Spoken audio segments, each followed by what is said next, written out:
Welcome back to TalkTensors, where we take those really dense academic papers and kind of try to make sense of them for you. Yeah. And today we're looking at mapping AI benchmark data to quantitative risk estimates through expert elicitation. Quite a mouthful. It is. It is, but it's a really important one, I think. Yeah. It gets at this problem we've been seeing a lot in AI, which is that we're really good at measuring what AI can do, but not so good at figuring out what the risks are of those capabilities. Yeah, like just because someone can pass a written driving test doesn't mean they're going to be a good driver out on the road. Yeah, right. Right? You want to see how they actually handle, real world conditions, judging and all that stuff. Right, and that's what this paper is trying to do. They're focusing on large language models, or LLMs, and their potential impact on cybersecurity. Right. Specifically, they're looking at whether we can use data from a benchmark called Sidebench to predict the likelihood of AI-assisted cyber attacks. So you're saying, okay, we know this LLM can, solve these complex cybersecurity puzzles in Sidebench. Yeah. But what does that actually tell us about its ability to, help create malware in the real world? That's the question they're trying to answer. Right. So before we get into, how they did that, I think it's helpful to take a step back and look at the bigger picture of AI risk assessment. Okay. For a long time, the focus has been on just measuring AI's capabilities. Right. How well it can perform on tasks like, playing Go or translating languages. Yeah, it was all about like pushing the boundaries of what AI could achieve. Exactly. But as AI started to be used in more and more sensitive areas like healthcare and finance, people started to realize that just knowing what AI could do wasn't enough. Right. Right? We needed to start thinking about the potential downsides, the risks associated with those capabilities. Right. And that's really where this field of AI risk assessment started to emerge. Yeah, so it's like instead of asking, can AI do X? Right. We're asking, well, what could go wrong if AI does X? Exactly. Okay. But assessing AI risk is really tricky. Yeah. Unlike traditional safety engineering where we have all this historical data, on bridge failures or plane crashes. Right. With AI, we're dealing with this rapidly evolving technology, often without much precedent. Yeah. So how do you even begin to measure risk when you're dealing with something that's essentially unprecedented? Right. And that's where the authors of this paper decided to kind of get creative. Okay. They used a technique called expert elicitation. Which basically involves, getting a bunch of experts in a room and asking them to make judgments about potential risks based on their knowledge and experience. So it's kind of like tapping into the, the collective wisdom of the brightest minds in the field. Exactly. To get a better understanding of these unknown unknowns. Right. Okay. Now, this approach has been used in other fields, like, nuclear safety where historical data is scarce. Right. But applying it to AI risk assessment is still relatively new. Okay, so what did they actually do with these experts? Did they just like sit them down in a room and say, tell us everything you know about AI risk? Not quite. Okay. They focused on a very specific scenario, which was cyber criminals using an LLM to develop and deploy malware. Okay. They wanted to see if they could use this data from Sidebench, which, as I mentioned, is this benchmark specifically designed to test the cybersecurity capabilities of LLMs to predict how much of a boost an LLM would give to these attackers. So basically, like if an LLM can crack these tough cybersecurity challenges in Sidebench, how much more likely is it to help create effective malware in the real world? Exactly. And they broke down the scenario into several steps, ultimately focusing on the probability of successful malware development and deployment with and without the help of an LLM. Okay, so we've got our experts, we've got our scenario, we've got our benchmark data. What did they actually do next? So they selected 5 tasks from Sidebench that were relevant to malware development. Okay. Each with a different level of difficulty, as measured by something called first solve time, or FST. Now, remind me, what is FST again? Sure. Because it's not just like how quickly an AI can solve a problem, right? Right. So it's actually a measure of how long it takes the best human hackers to crack a particular challenge. Got it. So a higher FST means a tougher challenge, even for, experienced cybersecurity professionals. So they're essentially comparing how well LLMs do on these challenges compared to the top human experts. Yeah. That's pretty cool. Yeah, it's a clever way to kind of ground the results in something that's a little bit more meaningful. Right. So anyway, they presented these tasks to their group of experts, Okay. one by one, starting with the easiest and going up to the hardest. And for each task, they asked them to estimate the probability of a cybercrime group successfully creating malware if they had access to an LLM that could solve that specific task. So it's like, okay, imagine an AI that can crack this really tough cybersecurity puzzle. Right. How much more likely are cyber criminals to succeed in creating malware with this AI's help? Exactly. Okay. And to give them a starting point, they provided a baseline probability of 25% for successful malware creation without the help of an LLM. Okay. This was based on a previous study that was done using professional forecasters. Okay, so we've got the setup, we've got the experts, we've got the task, we've got the benchmark data, we've even got a baseline probability.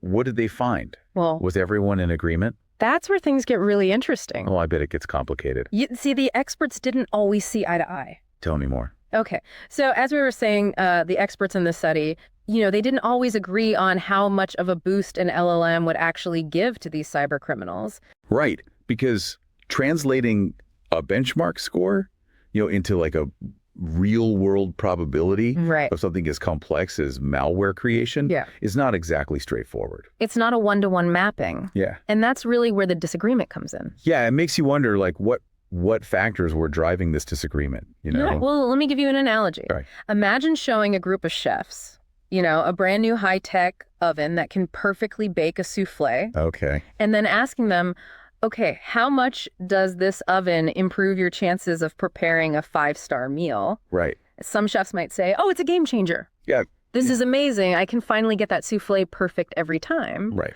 But other chefs might say, well, a souffle is just one component of a complex meal. Right. My technique, my creativity, my experience, those things still matter more. Yeah. So some experts might be focusing on the shiny new tool, LLM, and its impressive capabilities. Right. Whereas others are thinking about the bigger picture and all the other factors involved in a real world cyber attack. Exactly. Could lead to some pretty, different perspectives. Absolutely. And that's exactly what we see in this study. Yeah. So some of the experts, particularly those in Group A, were really impressed by the LLM's ability to solve those difficult Sidebench challenges. Okay. They argued that, since many cybercrime groups have limited technical skills, access to an LLM that can crack these tough cybersecurity puzzles would significantly increase their chances of successfully creating malware.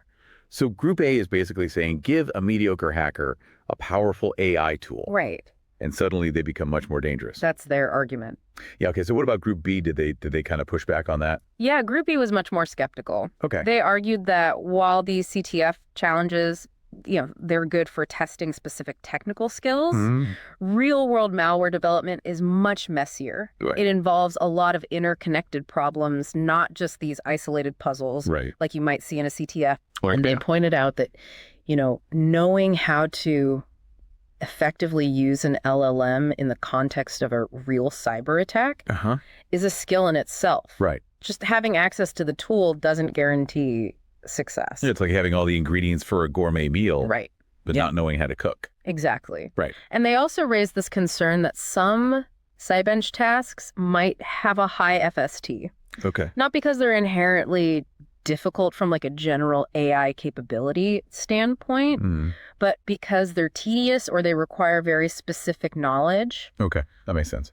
Things that an LLM might be particularly good at. Right. But that doesn't necessarily translate to like a broad ability to, create malware. Right. So you have these two groups of experts with very different perspectives on how much of an impact LLMs are going to have on cybercrime. So how do these differing opinions actually play out in their probability estimates? Right. So when you look at the numbers, the contrast is pretty stark. Group A, the ones who were more impressed by the LLM's capabilities, they consistently estimated higher probabilities of success. Okay. And their estimates increased more sharply as the task difficulty measured by FST went up.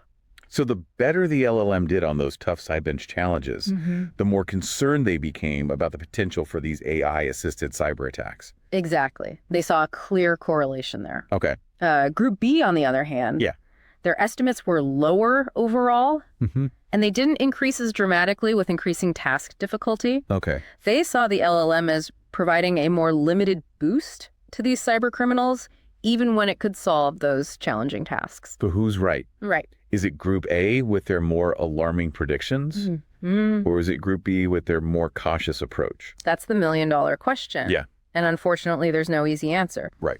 This is where the study gets really thought-provoking. Okay. The authors of the paper argue that this disagreement between the experts is actually incredibly valuable. It highlights this crucial limitation in our current approach to AI risk assessment. You're saying that relying on benchmarks alone might not be enough. Exactly. To give us that complete picture of real-world AI risks. Right. And even the experts can't agree on how to interpret these results. Right. And that's a problem. Yeah. It underscores this need for more refined risk models and better benchmarks. If we want to make accurate assessments of AI risk, we need to move beyond these proxy measurements and develop evaluations that more directly reflect the real-world capabilities and limitations of AI systems. So it's not just, can AI do X? Right. But how likely is AI to do X in a real-world situation? Exactly. What are the consequences? And what are the consequences? And we need better tools and methods to answer those questions. Absolutely. Okay. Now, despite these disagreements, the study did provide some concrete insights. Even the more conservative estimates from Group B suggest that current LLMs could increase the likelihood of successful malware creation by about 5 to 10%. And we've talked about how even a small increase in the success rate of cyber attacks could have major consequences, especially if those attacks become more targeted or sophisticated thanks to AI assistance. Exactly. That's a pretty sobering thought, I imagine. It's something we need to take seriously. Yeah. And the study also highlights the potential for even more significant risks if LLMs continue to improve and are able to consistently solve those really difficult Sidebench tasks that currently represent the upper limits of their capabilities. So as AI becomes more powerful, more adept at these cybersecurity tasks, the potential for misuse by cybercriminals also increases. It's a trend we need to keep a close eye on. Yeah, absolutely. Now, another interesting thing about this study is that the researchers didn't just focus on the final probability estimates. They actually dug a little deeper into the reasoning behind those estimates, trying to understand why the experts disagreed. So they weren't just satisfied with the numbers. They wanted to understand the why behind those numbers. Exactly, which is a crucial part of any good scientific investigation. Absolutely. And in doing so, they uncovered some fascinating insights into the challenges of applying expert elicitation to AI risk assessment. Okay. For instance, the experts raised some concerns about the level of detail provided in the risk scenario. So they wanted more context. They weren't just content with this vague description of cyber criminals using an LLM to create malware. Exactly. They wanted to know the specifics of the attack. Right. They wanted to know more about the specifics of the attack, the defenses in place, the skills of the attackers. Things like, what level of defense are we assuming the target organization has? How skilled are these cyber criminals in using LLMs? How much time do they have to pull off this attack? These are all crucial factors that could significantly influence the likelihood of success. It's like trying to predict the outcome of a battle. Without knowing anything about the terrain, the size of the armies, their strategies. Exactly. And these questions highlight the importance of developing really detailed risk models, that provide experts with this clear and comprehensive understanding of the situation. So it's not just about the AI itself. But the entire context in which it's being used. The entire ecosystem. We need to consider the attackers, the defenders, the specific targets, all these other factors that could influence the outcome. Yeah, it gets very complex very quickly. Yeah, it sounds like it. And there were also some ambiguities in how the probability question itself was phrased, leading to slightly different interpretations among the experts. Oh, I bet that caused some confusion. It did. For example, some assumed that the LLM could solve the task once, while others assumed it could solve it consistently. Some assumed a single attempt. While others considered multiple attempts. So even slight variations in the wording can lead to pretty significant differences in interpretation. Which makes it even more challenging to reach a consensus among these experts. It seems like every detail matters when you're trying to predict the future of AI and its potential risks. It highlights the need for clear communication and careful consideration of the nuances of language when conducting these expert elicitation studies Even the smallest details can have a vague impact on the results. Okay, so we've explored the main findings of the paper, the expert disagreements, and the challenges of using expert elicitation to assess AI risk. Right. It's been a fascinating journey so far. It has. But I know you've also been thinking about the bigger picture. Yeah. The what-if scenarios that this research might lead to. I have some thoughts on that. Okay. This paper has sparked some novel notions, as we like to call them.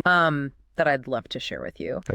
Are you ready to dive into some hypothetical scenarios? You bet our listeners love a good thought experiment. Oh, right. Let's see where this research takes us. Okay. Okay, so tell me about these novel notions. Well, this paper got me thinking about the future of AI risk assessment. What if we could develop AI risk models that were so advanced that they could predict the likelihood of specific AI-driven risks even before the technology actually exists? Whoa, that's a pretty wild idea. It's like having a crystal ball that can see, future AI threats before they even show up. Yeah, and it might not be as far-fetched as it sounds. Okay. We're already seeing all these trends in AI research and development. What if we could analyze those trends? Okay. The types of capabilities that people are pursuing, the potential applications that are being explored. Yeah. And we could feed all of that information into a sophisticated AI risk model. So we'd essentially have an AI analyzing the risks of other AIs. Yeah, it's a little bit meta, isn't it? It is. It is. But I mean, we already use AI to predict all sorts of things. Yeah. Stock market fluctuations, the weather. Is it really that crazy to think that we could use it to predict potential AI risks?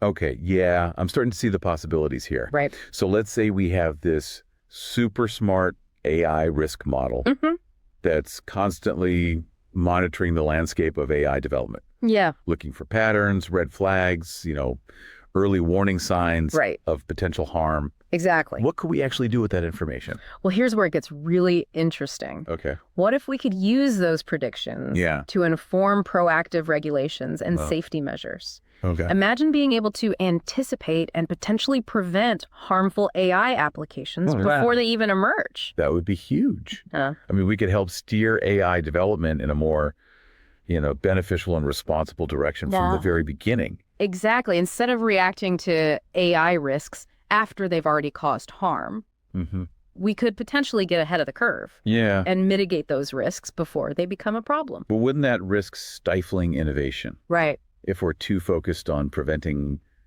hypothetical future harms. That's a great point. It's a tough balance, between promoting progress and also safeguarding against potential dangers. It is. And that's a crucial ethical consideration. Yeah.